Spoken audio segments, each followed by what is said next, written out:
এতিমেরে আমরা আমরা সাহায্য করব, এতিমেরে আমরা ভোট দিব।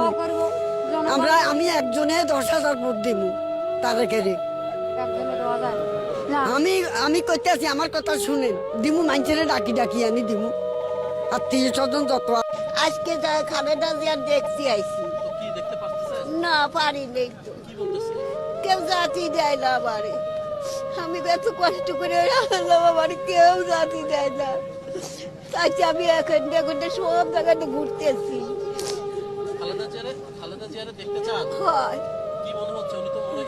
মরে গেছে তো, তাই তো যাবো, তো মরে যাবো রে। এখন আমি শুনলাম বাবা উনি মারা গেছে, মারা গেছে, মাও মারা গেল, বাবু মারা গেল, ভাইও মারা গেল, এখন তো নিয়েছি। আল্লাহ এতে সবাই দেখে না, ভাই বলে না, এতে সবাই দেখে। আল্লাহ রহমত করে, আল্লাহ জান্নাত নসিব করে। তিনি যে মারা গেছে এই কথাটা শুনে আসলে কেমন লাগছে? বলতে পারবো না আমি। সে আমাদের গ্রামের বাড়িতেও গেছে, জানেন, আমার বাড়ি তো বগুড়া, ওই একই ইউনিয়ন আমাদের, আমাদের বাড়িতেও গেছে।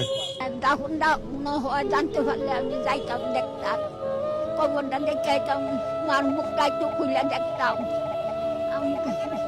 আমার কি যাইতে দিবে? যাইতে দিবে না তো।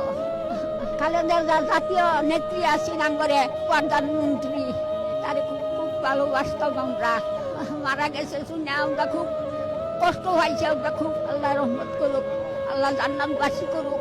এই সময় ছেলেরা আইসে বিদেশ থেকে দেখছে, মার মুখের কথা শুনতে পারে নাই। আলহামদুলিল্লাহ, আল্লাহ ভালো রাখুক, আল্লাহ জান্নাতবাসী করুক। মেয়ে হাফেজা, কোরআনের হাফেজা, ছোট আর কি, ও জানে যে ওর দাদু এটা, মানে বেগম খালেদা জিয়াকে দাদু হিসাবে জানে, যে উনি আমার মা আর ওর দাদু, সেই সম্পর্কে দাদু। আমার মেয়েকে যদি সম্ভব হতো আমি নিয়ে আসতাম ভাই। আমার মেয়ে, আমার পরিবারটা, আজকে পুরো পরিবারটা ভাই সবাই শোকাহত ভাই, এতটুকু বলবো।